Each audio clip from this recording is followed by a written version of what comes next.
हरे कृष्णा।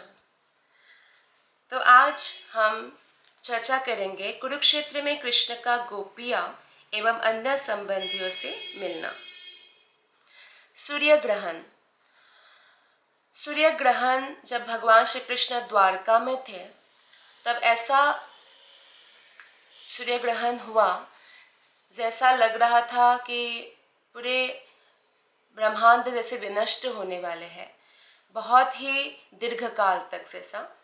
तो समस्त द्वारका वासियों को लेकर अनिरुद्ध आदि कुछ लोग बस द्वारका में रह गए द्वारका की सुरक्षा के लिए, और बाकी सभी लोग कुरुक्षेत्र पहुंचते हैं। सिर्फ द्वारकावासी ही नहीं, अन्य प्रदेश से बहुत सारे राजाएं, कृष्ण के संबंधियां भी कुरुक्षेत्र पहुंच गए थे, जैसे कि गोपिकाएं, गोप बालक, नंद बाबा, यशोदा मैया, और जैसे राजाएं हैं युधिष्ठिर। ये युद्ध के पहले की बात है।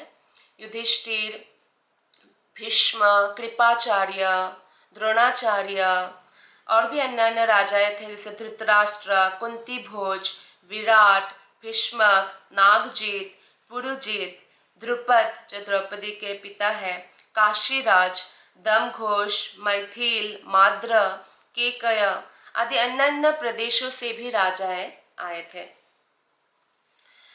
तो इतना सुंदर जैसे सूर्य ग्रहण का समय था, और उस समय लोग जैसे पवित्र कृत्य आदि करते हैं, भगवान का नाम जप करते हैं, लेकिन इन समस्त राजाओं का ऐसा बड़ा सौभाग्य है कि स्वयं कृष्ण ही कुरुक्षेत्र में आ गए। तो कुरुक्षेत्र में कृष्ण के चरणों का समस्त राजाओं को, समस्त जो भी राजाओं के साथ आए थे सेना आदि को, कृष्ण के संबंधियों को भी दर्शन हुआ। कृष्ण की बुआ कुंती महारानी भी आई थी, पांचों पांडव भी आए थे। और लेकिन भगवान ने कुरुक्षेत्र के उस पवित्र स्थल में गोपियों को विशेष रूप से आध्यात्मिक ज्ञान प्रदान किया।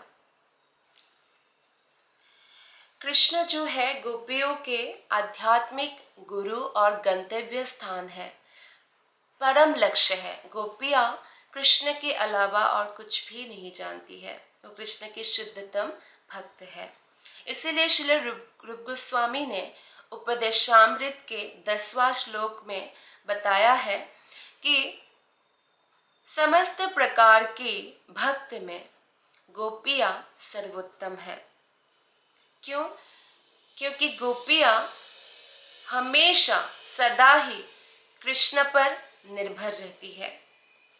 जैसे बहुत सारे भक्त होते हैं, लेकिन कई बार उन पर संकट आती है या बहुत खुशी का मौका आते हैं तो उनका मन विचलित हो जाते हैं। तो कृष्ण से हटकर उनका मन किसी और पर भी निर्भर कर सकता है, लेकिन जो गोपिकाएं हैं, भले ही संकट आए या खुशी का मौका, वो कृष्ण के अलावा और किसी पर निर्भर नहीं होती। ये उनका स्पेशल गुण है। जैसे कि आप देखिए कि कभी 1 साल का जो बच्चा होता है, जो माता पर हमेशा निर्भर होता है, माता का दूध पीता है और सोने के लिए या नहाने के लिए या कुछ भी करने के लिए वो माता के ऊपर निर्भर होता है। माँ को नहीं देखता है तो रोने लग जाता है, तो कितना अधिक निर्भर होता है माता के ऊपर। तो ऐसे जो संतान होते हैं तो माता उनको बहुत प्रेम करती है और जानती है कि ये मुझी पर निर्भर है, ये किसी और पर तो निर्भर है नहीं, तो इसलिए मुझे इसका 24 घंटा ध्यान रखना है। एक और उदाहरण देते हैं, जैसे कि कोई अगर किसी का बेटा हो, बेटी हो, अगर उन्होंने माता पिता से कहा, माता पिता मैंने विवाह के लिए किसी को पसंद नहीं किया है, मेरा किसी के साथ भी आप विवाह कराइए, मैं आंख बंद करके उनसे विवाह करूँगा या करूँगी। तो माता के ऊपर, पिता के ऊपर पूर्ण निर्भर ऐसे जो संतान होते हैं, तो माता पिता ऐसा सोचते कि हमारा दायित्व और बढ़ गया। हमें इस बच्चे को बेस्ट देना है क्योंकि वो इतना निर्भर है हमारे ऊपर, इतना विश्वास है। तो गोपियाँ जो है हमेशा निर्भर होते हैं कृष्ण पर। गोपियाँ सर्वश्रेष्ठ भक्त है क्योंकि एक तो वो पूर्णतया कृष्ण पर आश्रित है, द्वितीय कृष्ण को प्रसन्न करना ही उनका एकमात्र कार्य है, एकमात्र लक्ष्य है। तो हम गोपियों के ये जो गुण है कि वो सर्वश्रेष्ठ भक्त क्यों है, उनसे हम ये सीख रहे हैं कि भगवान कृष्ण को कौन अधिक प्रसन्नता प्रदान कर सकते हैं। कैसी भावना, गोपी जैसी भावना हमारे हृदय में धारण करना होगा। सहजिया की तरह गोपी जैसा वस्त्र पहनकर घूमने से ये भाव नहीं आएगा। इस भाव को अभ्यास करना पड़ेगा। पूर्ववर्ती वैष्णव आचार्य के पद चिन्हों पर चलकर प्रामाणिक गुरु के आदेश और उपदेश का पालन करते हुए तब हमें गोपिकाओं की तरह जो है शरणागति हम प्राप्त कर सकते हैं। भक्ति में शरणागति बहुत इम्पॉर्टेंट है। अगर कोई समर्पित नहीं है तो वो भक्ति नहीं कर सकता है। मिथ्या अहंकार को त्याग करना होता है। तो शरीर से रिलेटेड अहंकार होता है, जैसे कि मैं बहुत बड़ा कोई नेता हूँ, बहुत बड़ा पोजीशन में हूँ, सभी को मुझे रिस्पेक्ट देना ही पड़ेगा, या मैं बहुत धनी व्यक्ति हूँ, या लाइक दैट। जो भी शरीर से रिलेटेड अहंकार है उसे शास्त्रों में मिथ्या अहंकार कहा गया है। तो गोपिकाओं में ऐसी कोई भी मिथ्या अहंकार नहीं थी, जबकि वो सारी गोपिकाएं समस्त गुणों से परिपूर्ण थी और इतना अधिक सुंदर थी कि उनकी सुंदरता की कोई तुलना नहीं हो सकता है। और ऊपर से इतना अधिक विनम्र थी, इतना उच्चतर भक्त होने के बाद भी इतना अधिक विनम्र थी। लेकिन अगर भक्ति में थोड़ा प्रगति करने से हमारे हृदय में अहंकार पैदा होने लगता है तो अहंकार पतन का मूल कारण हो जाता है। पर गोपिकाएं ऐसी नहीं थी। एक तो वो कृष्ण पर पूर्णतः आश्रित थी, कृष्ण को प्रसन्न करना ही उनका एकमात्र कार्य है, एकमात्र लक्ष्य है। तो अगर हमें गोपिकाओं की तरह प्रेम अपने हृदय में डेवलप करना है तो क्या करना होगा कि हमारा जो एकमात्र लक्ष्य होना चाहिए वो कृष्ण को प्रसन्न करना। यानी कोई भी कार्य करने से पहले हमें देखना होगा कि क्या ये कार्य कृष्ण को प्रसन्न करेंगे, कि कहीं ये शास्त्र विरुद्ध तो नहीं है। जैसे हर एक व्यक्ति को 4 नियम पालन करना होता है, कम से कम 4 नियम, जिसको पालन करने से वो नर पशु से नर बनते हैं। मांस नहीं खाना, नशा नहीं करना, जुआ नहीं खेलना, अवैध यौन संबंध नहीं करना। अगर ये 4 नियमों पालन करते हैं तो वो आध्यात्मिक चीज़ों को अच्छे से समझ पाएंगे। लेकिन मान लीजिए कोई ये 4 नियम पालन नहीं भी करते हैं तो भी वो हरे नाम हरे नाम एव केवलम, केवल हरे कृष्ण कृष्ण कृष्ण हरे हरे, हरे राम राम राम हरे हरे, इस महामंत्र का जप करें तो ऑटोमेटिकली कृष्ण की कृपा से सब कुछ संभव होगा जो आज असंभव लग रहा है। तो गोपिकाएं ऐसी थी, तो उनका एकमात्र लक्ष्य कृष्ण। लेकिन अगर हम अपना जो है बहुशाखा विभक्त कर देते हैं बुद्धि को, हमारा परम लक्ष्य जो कृष्ण है उसमें हम अपने आप को फिक्स नहीं करते हैं।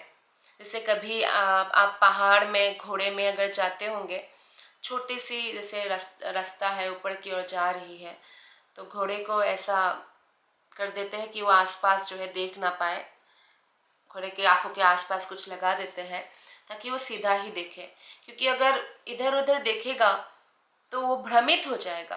तो इस प्रकार से हम बहुत सारा लक्ष्य बनाएंगे जीवन का तो हम भ्रमित हो जाएंगे हमारी परम लक्ष्य से, जो कृष्ण का प्रेम प्राप्त करना है। तो ताकि हम भ्रमित ना हो उसके लिए हमें क्या करना होगा कि हमारा एक ही लक्ष्य रखना है, जैसे गोपिकाओं ने रखा है।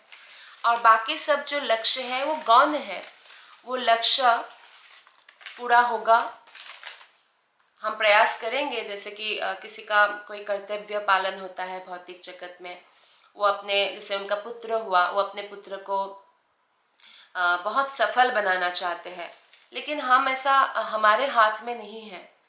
हम सिर्फ उनको अच्छी तरह से परवरिश कर सकते हैं, पालन पोषण कर सकते हैं, उनका भाग्य नहीं लिख सकते हैं। उनका जो भी कर्म होगा, कर्म ने उनका भाग्य लिख दिया है। तो हमें क्या करना है, हमें बस प्रयास करना है, कर्तव्य पालन करना है, धर्म में रह के, अधर्म को अपना कर नहीं है। जैसे कुछ लोग अपने बच्चों के पालन पोषण के लिए पाप कार्य भी करते हैं, तो वो पाप कार्य नहीं करना है, नहीं तो उसका फल भी हमें ही भुगतना पड़ेगा। जैसे कि उदाहरण स्वरूप वाल्मीकि, तो वाल्मीकि ने पहले जो है, उनका नाम रत्नाकर था, तो पाप कार्य करके अपने परिवार का भरण पोषण करते थे। तो नारद मुनि ने कहा कि ये जो तुम पाप करके लोगों को लूट कर परिवार का भरण पोषण कर रहे हो, कोई और उपाय भी हो सकता था जो शास्त्र सम्मत हो, तो इसके लिए लेकिन तुम्हारे पाप तो तुम्हें ही भुगतना पड़ेगा, या कोई परिवार वाले इस पाप का भाग लेगा। तो जब रत्नाकर पूछने जाते हैं तो कोई भी इसके लिए तैयार नहीं होते हैं, बोलते ही आपका कर्तव्य है हमें हमारा भरण पोषण करना, तो आपको खिलाना पड़ेगा, हम आपके पाप का भाग नहीं ले सकते। तब रत्नाकर का जो है दिमाग खुला, बुद्धि खुला, उन्होंने नारद मुनि का आश्रय लिया और बोला आप बताइए कि ऐसा क्या करे जो मेरा पाप नष्ट हो जाए। नारद मुनि फिर उनको भगवान राम का नाम देते हैं। हालांकि वो इतने पापी थे कि पहले राम उच्चारण नहीं कर पा रहे थे, मरा मरा मरा जपने के लिए बोला नारद मुनि ने, तो मरा मरा मरा मरा राम राम राम राम, राम का नाम कैसे भी जप करने से, कृष्ण का नाम जप करने से अत्यंतिक कल्याण होता है।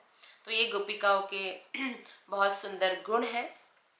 तो हमें हमारा लक्ष्य सेट करना है, भगवान श्री कृष्ण का प्रेम प्राप्त करना हमारा लक्ष्य है। तीसरा जो बहुत इम्पोर्टेंट गोपिकाओं का जो गुण है, वो सेवा के बदले कुछ भी नहीं चाहती। जैसे कृष्ण हमने आपकी सेवा किया तो हमें अब ये दीजिए, वो दीजिए, वो दीजिए, वो दीजिए, ऐसा लंबा लिस्ट नहीं पकड़ाती है। इसलिए तो कृष्ण ने कहा है, न पारये हम निरवध्य संयुजाम स्वसाधु कृत्यम विबुधायुषापि वा यामा भजन दुर्जय गेह श्रृंखला संवृच्छ तद्वा प्रतियातु साधुना। हे मेरे प्रिय गोपिकाओं, आपने जो निस्वार्थ भाव से मुझे प्रेम किया है, उसके बदले मैं आपको कुछ भी नहीं दे सकता हूँ, क्योंकि उसका कोई मोल हो ही नहीं सकता है। कृष्ण कहते हैं, अगर ब्रह्मा के पूरे जीवन काल तक भी मैं कुछ देता रहूं तो भी वो पर्याप्त नहीं है। इसीलिए जो आपका मेरे प्रति सेवा है ना, वही आपके लिए पुरस्कार है, क्योंकि भगवान की सेवा में बहुत आनंद है, सेवा में आनंद है।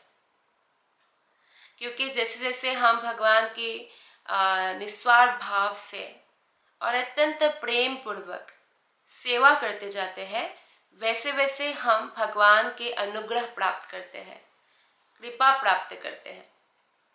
और भगवान की कृपा जो प्राप्त करते हैं वो भला कभी दुखी रह सकता है, भले ही वो नरक में रहे, पृथ्वी में रहे, स्वर्ग में रहे, कहीं भी रहे। नरक में भी वो रहे, अगर वो भगवान कृष्ण की कृपा प्राप्त है, दूसरों के लिए वो नरक है, लेकिन उनके लिए वो भगवान का धाम जैसा ही है। जैसे कि यमराज है, तो यमराज भगवान के 12 महाजनों में से एक है। यमराज पापियों के लिए यमराज है, लेकिन भक्तों के लिए वो, उनको कहते हैं धर्मराज। धर्म अधर्म के अनुसार जैसे जज होते हैं ना, वो दंड देते हैं या पुरस्कार भी देते हैं। जैसे स्वर्ग भेजते हैं और चित्रगुप्त उसका हिसाब रखते हैं। लेकिन यमराज भले ही पाताल लोक में हो, हमेशा भगवान श्री कृष्ण के चिंतन में मग्न रहते हैं, स्मरण में मग्न रहते हैं। उनको कोई चिंता नहीं है। वो तो कृष्ण ने उनको ये एक कार्य दिया है कि पापियों को दंड देने का, उसी के हिसाब से यमराज अपना बस कर्तव्य पालन करते हैं। तो हमें भी अपना कर्तव्य पालन करना है और गोपिकाओं की तरह, अगर गोपिकाओं की तरह कृष्ण का अनुग्रह प्राप्त करना है, जिनको कृष्ण कहते हैं कि वो चुका ही नहीं सकते, ऋणी हो गए, ऐसा प्रेम, ऐसा शुद्ध भक्ति करना है, तो हमें कृष्ण से बदले में कुछ भी नहीं मांगना है। लेकिन अगर मान लीजिए उतना स्टेज तक पहुंच पाना तो आसान नहीं है, और नया नया भक्ति में हृदय में बहुत सारी भौतिक आकांक्षाएं भी रहती है, फिर भी किसी अन्यों के पास जाने से अच्छा, या किसी देवी देवता या मनुष्य या किसी और के पास जाने से अच्छा किसके पास जाए? कृष्ण के पास जाए। क्योंकि कृष्ण को शास्त्रों के अनुसार बताया गया है कि कृष्ण हमारे पिता सदृश है। जो अच्छा होगा वो देंगे, जो बुरा होगा वो नहीं देंगे। लेकिन देवताओं के पास अगर आप विशिष्ट नियम पालन करके करते हैं कोई कार्य, तो वो देंगे ही, भले ही आपका जो है भविष्य में उसके कारण और भौतिक बंधन तीव्र हो जाए। इसलिए बहुत इम्पॉर्टेंट है। और बहुत इम्पॉर्टेंट दूसरा एक चौथा गुण है, ऐसे तो अनंत गुण है गोपिकाओं में, वो है कि वो कृष्ण को एक क्षण के लिए भी नहीं भूल पाती है। एक बार क्या हुआ था, उद्धव ने जब मिलने गए गोपिकाओं से कृष्ण का संदेश लेकर, तो उद्धव ने कहा देखो ध्यान करो, ध्यान करो। गोपिकाओं ने कहा कि ध्यान, कृष्ण हमारे ध्यान से हटते नहीं है, हम कृष्ण के अलावा और कुछ ध्यान कर ही नहीं सकते हैं, तो हम तो चाहते हैं हम उनको भूल जाए, ऐसे ही कहती है।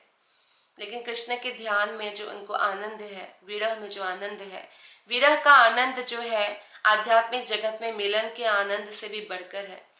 ऐसा कहा जाता है कि आनंद का अगर एक पर्वत हो तो उसका जो शिखर है वो कृष्ण विरह का आनंद है। तो उस आनंद को प्रदान करते हैं, वो आनंद प्रदान करते हैं कृष्ण गोपिकाओं को। तो अविचलित प्रेम है। भले ही कृष्ण मथुरा चले गए, उनका प्रेम विचलित नहीं हो गया, जैसे भौतिक जगत में लोगों का होता है ना, out of sight out of mind. ऐसा नहीं है। वो लोग कैसे हैं? जैसे शिक्षाष्टकम का 8वां श्लोक, आश्लिष्य वा पादरतां पिनष्टु माम अदर्शनां मर्महतां करोतु वा यथा तथा वा विदधातु लम्पटो मत्प्राणनाथस्तु स एव नापरः। तो चैतन्य महाप्रभु ने हमें सिखाया है शिक्षाष्टक में कि कैसे गोपिकाओं की तरह कृष्ण के प्रति प्रेम करना है। भले ही कृष्ण आलिंगन करे या दर्शन ना देकर मर्माहत करे, महाप्रभु सिखाते हैं कि तब भी कैसे गोपिकाएं सोचती है, हे कृष्ण हमारे प्रियतम आप ही रहेंगे, आप चाहे कुछ भी करें, आप स्वतंत्र हैं।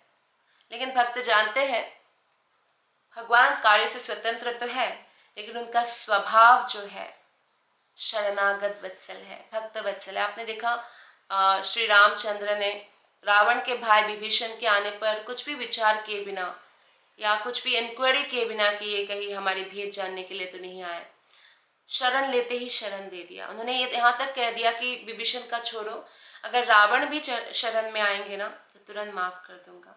जबकि उनकी पत्नी को उन्होंने बलपूर्वक लेकर गए थे, फिर भी ऐसे शरणागत वत्सल है। तो इसमें चैतन्य भागवत में मध्य खंड चैप्टर 13 में एक कथा आती है, एक जो है दूध पीने वाले ब्रह्मचारी का। सिर्फ दूध पीते हैं वो, अन्न शाक फल कुछ नहीं खाते हैं। तो हमेशा श्रीवास आंगन में, मायापुर में श्रीवास आंगन है, तो वहाँ पर हमेशा रात को जो है भव्य कीर्तन होता था। और भगवान महाप्रभु जो आज से 500 साल पहले भक्त रूप में कृष्ण स्वयं अवतरित हुए, तो वो नृत्य करते थे हरे कृष्ण महामंत्र में। तो कृष्ण हरे कृष्ण महामंत्र देने आए, सभी पात्र अपात्र ज्ञान करे बिना सभी पति जीवात्माओं का उद्धार करने आए। लेकिन जो वो अंतरंग कीर्तन था उसमें बाहर के लोग का एंट्री नहीं था। और ये बात वो ब्रह्मचारी जानते थे, जो भक्त नहीं है, बाहर के लोग मतलब जो भक्त नहीं है, अभक्त है, क्योंकि वो समझ नहीं पाएंगे और वो हो सकता है कि निंदा करे और जिसके कारण उनका और पतन हो जाए, भगवान की निंदा, भक्तों की निंदा। तो इसीलिए, लेकिन ये ब्रह्मचारी बहुत इच्छा करता था कि वो जो है जाए और महाप्रभु का कीर्तन देखे, नृत्य देखे। तो इसके लिए वो क्या करते थे, इसमें उल्लेख है, সেই বিপ্র প্রতিদিন শ্রীবাসের স্থানে নৃত্য দেখিবার লাগি সাধয়ে আপনে। তুমি যদি একদিন কৃপা কর মোরে আপনে লইয়া যাহ বাড়ির ভিতরে।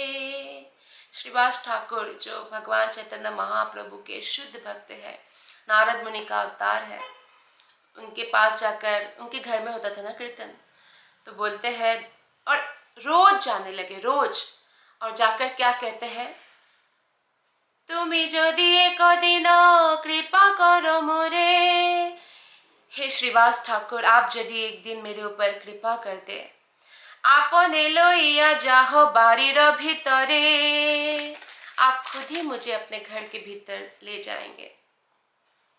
तो श्रीवास ठाकुर भक्त है और भगवान तो कृपालु है, भक्तों को भगवान ने अपने से भी ज़्यादा कृपा करने का अधिकार दिया है और कृपालु है। तो श्रीवास ठाकुर सोचे अगर पूछेंगे महाप्रभु से तो मना कर देंगे सीधा, और बेचारा ब्रह्मचारी इतना निष्पाप है, कभी भी हर प्रकार के तपस्या करते हैं, कभी कुछ अन्न शाक फल भी नहीं खाया, कभी कोई हिंसा नहीं किया। तो ये सोचकर वो अंदर ले गए और बोले चुपचाप के देखना, महाप्रभु को पता ना चले। तो ब्रह्मचारी भी चुपचाप देख रहे थे कीर्तन और नृत्य। तो महाप्रभु ने कहा कि क्या आज कोई अभक्त है जिसके हृदय में कृष्ण के प्रति प्रेम नहीं है? ऐसा कोई व्यक्ति है? क्योंकि आनंद रस नहीं आ रहा है कीर्तन में, और है तो मुझे तुरंत बताओ। तो श्रीवास ठाकुर थोड़ा भय हुआ उनको कि पता तो चलेगा भगवान स्वयं है। तो क्या बोलते हैं, भय पाए श्रीनिवासे बलये बचन पाषंडेर इथे प्रभु नाही आगमन। हे प्रभु कोई पाखंडी नहीं आया है, सबेक ब्रह्मचारी बर सुब्राह्मण सर्वकाल पयः पान निष्पाप जीवन। पयः पान, दुग्ध पान करते हैं, सर्वकाल में निष्पाप जीवन जीते हैं, ऐसा एक ब्रह्मचारी सुब्राह्मण आया है। तब क्या होता है, विश्वम्भर यानी महाप्रभु को क्रोध आता है। तो क्या होता है, शुनि क्रोधावेशे तबे बले विश्वम्भर जाट जाट बारीर बाहिरे लया कर। मोरा नृत्य देखिते उहार कोन शक्ति पयः पान करिले कि मोत है भक्ति। बोल रहे कि अभी उनको बाहर निकालो, क्या दूध पीने से मेरा भक्ति प्राप्त होता है? इसीलिए कहा गया है कि आराधितो यदि हरि तपस्या तत किम, न आराधितो यदि हरि तपस्या तत किम। अगर आप हरि की आराधना नहीं कर रहे हो तो तपस्या की क्या आवश्यकता है? भौतिक जगत में बंधन ही तो बनेगा। और अगर आप हरि की आराधना कर रहे हैं तो तपस्या की क्या जरूरत है? कृष्ण की कृपा आपको प्राप्त होगा, भगवत धाम जा सकते हैं। तो दूध पीना तपस्या है, तो क्या उस तपस्या से कृष्ण कहते हैं मैं प्राप्त होऊंगा? तो महाप्रभु दोनों हाथ उठाते हैं और उंगलियों से ऐसे करते हैं और बोलते हैं, दुई भुजा দুই ভুজ তুলি প্রভু অঙ্গুলি দেখায়, পয়ঃ পানে কভু मोरे কেন নাহি পায়। पयः पाने दूध पीने से कभू कभी भी कोई मुझे प्राप्त नहीं कर सकता है। अभी देखिए चंडाल के बारे में क्या बोलते हैं कि चंडाल भी अगर शरणागत होते हैं तो कितना कृपा करते हैं कृष्ण। चंडालेओ मोहार शरण जदि लय, सेह मोर मुई तार जानिह निश्चय। कितने कृपालु है कृष्ण। कोई अगर हजारों तपस्याएं भी करे, से असुर लोग भी तपस्या करते हैं, कृष्ण को प्राप्त नहीं कर सकते हैं, लेकिन चंडालेओ मोहरा शरण जदि लय, चंडाल भी अगर मेरा शरण ग्रहण करता है, पापी से पापी व्यक्ति भी अगर मेरा शरण ग्रहण करता है, सेह मोर मुई तार जानिह निश्चय, वो मेरा है और मैं उनका हूं, ये जानना निश्चय पूर्वक। तो ये शरणागति भगवान हमसे चाहते हैं। तो कुरुक्षेत्र में भगवान और भी कृष्ण के जो संबंधी है उनसे मिलते हैं, और कृष्ण के जो संबंधियां हैं वो भगवान के प्रति ज़्यादातर संबंधियां शरणागत है। अब धृतराष्ट्र जैसे तो नहीं है जो राजाएं थे, लेकिन बहुत सारी राजाएं कृष्ण से बहुत प्रेम करते। कृष्ण का दर्शन पाकर कुरुक्षेत्र में वो लोग गदगद हो गए कि भगवान का दर्शन साक्षात हो रहा है, वो भी सूर्य ग्रहण के पर्व पर। लोग हरि नाम जप करते हैं और हरि नाम स्वयं हमारे समक्ष जो है प्रकट है। तो भगवान अपने भक्तों के प्रति भले ही वो किसी भी स्थिति में हो, जैसे भागवत गीता में भी वर्णन है कि अर्जुन को बोलते हैं अगर आप सर्वाधिक पापी व्यक्ति भी हो तो भी आप मेरे प्रिय हो, अगर आप भक्ति करते हो तो आप दिव्य ज्ञान के द्वारा मुझे प्राप्त कर सकते हो। तो इस प्रकार सारे राजाओं को कुशल क्षेम पूछते हैं कृष्ण, और राजाएं भी जब भगवान स्वयं पूछ रहे कैसे हो आप लोग, तो राजाएं भी बहुत गदगद हो जाते हैं, कितना सम्मान हमें कृष्ण दे रहे हैं। तो गदगद होकर सारे संबंधियां कृष्ण से कहते हैं कि जो आपके संबंधी हो, आपसे आपके शरणागत हो, क्या उनका भी कभी अमंगल हो सकता है? उनका जीवन तो मंगल ही मंगल होता है। जिन्होंने आपका चरण कमल का अमृत पान किया हो, अमृत पान का अर्थ है कृष्ण कथा। कृष्ण कथा हम भगवत भक्त से जब कान के प्याले में से पीते हैं, वो कृष्ण कथामृत है, तो वो जिसने पान किया हो उनका जीवन मंगलमय हो जाता है, मंगलमय। और जो आत्मा की विस्मृति है, आत्मा जो भूल जाते हैं कि मैं कृष्ण का अंश हूं, कृष्ण में बद्ध जीव हूं, फिर भी कृष्ण मुझसे अत्यंत प्रेम करते हैं, कृष्ण ही मेरा परम मित्र है, जो ये भूल जाते हैं आत्मा, वो विस्मरण को नष्ट कर देते हैं, फिर व्यक्ति कृष्ण भक्ति में गदगद होते हैं। और कृष्ण का ही जो स्वरूप का ज्योति है वो ब्रह्म ज्योति है। जो भी कृष्ण का दर्शन करते हैं वो तुरंत ही त्रिगुण प्रभाव से नष्ट हो जाते हैं। सत्वगुण, रजोगुण, तमोगुण का जो बंधन है, उनके जो शरीर से निकला हुआ किरण है, उसी से सबका त्रिगुण के प्रभाव जो है नष्ट हो जाता है। और कृष्ण का अनुग्रह प्राप्त करके भक्त सुख में निमग्न हो जाते हैं। तो भक्त इसलिए किसी भी परिस्थिति में सुखी रहते हैं। संबंधी ये जानते थे और बोले कृष्ण को कि भगवान, आप अपने योग माया के द्वारा वेदों की रक्षा करने के लिए जो मानव लीला रचा रहे हैं, हालांकि मानव शरीर जैसा शरीर नहीं है कृष्ण का, दिव्य है, लेकिन जो संबंधी या कृष्ण के भक्त है वो अच्छे से जानते हैं कि कृष्ण का जो ज्ञान है, कृष्ण के बारे में जो ज्ञान है वो असीम है। कृष्ण का जो ज्ञान है वो अविभाज्य है। वेदों का एक ही लक्ष्य है, कृष्ण का प्रेम प्राप्त करना। तो इसलिए प्रामाणिक व्यक्ति से जब हम वेद को सीखते हैं, भागवतम भागवत गीता को सीखते हैं, तो हमें पता चलता है कि हमारा परम लक्ष्य क्या है। तो इसलिए कृष्ण ने जब कुशल वार्ता पूछा अपने संबंधियों से, तो सारे संबंधियां, सारे राजा बहुत प्रसन्न हो गए कुरुक्षेत्र में। और इस प्रकार उत्तर दिया कि हम आपके अनुग्रह से सदा सुखी हैं। तो इस प्रकार जो भी भगवान के अनुग्रह प्राप्त करते हैं सेवा के द्वारा, कृष्ण से प्रेम के द्वारा, तो सदा सुखी रहते हैं। भौतिक संसार में सुखी रहने का ये पीस फॉर्मूला है, यही मंत्र है। धन्यवाद। हरे कृष्ण।